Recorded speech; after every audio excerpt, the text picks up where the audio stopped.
আল্লাহ অনেক ক্রিটিক্যাল একটা পেশেন্ট, আমি এখন কিভাবে এটাকে হ্যান্ডেল করবো?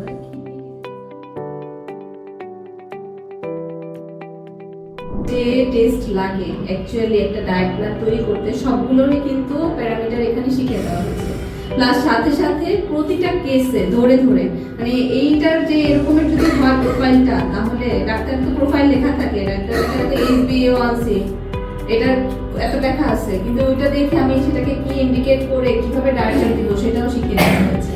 ঠিক আছে, তারপরে মাল্টিপল ডিসঅর্ডার থাকে না, কোমরবিডিটিস থাকে, প্রেশার, ডায়াবেটিস, তারপর হচ্ছে এখন ডিসলিপিডিমিয়া, এগুলো সবগুলো হচ্ছে এই বেসিক টেস্ট রিপোর্ট অ্যানালাইসিসে আমরা হচ্ছে করে দিচ্ছি, যাতে হচ্ছে পেশেন্টের টেস্ট রিপোর্ট দেখে এখন আল্লাহ অনেক ক্রিটিক্যাল একটা পেশেন্ট, আমি এখন কিভাবে এটাকে হ্যান্ডেল করবো, কিডনি ডিজিজ আছে, আমি কি এটা দিতে পারবো ডাক্তার, এরকম যাতে কারো কাপাকাপি তৈরি না হয়।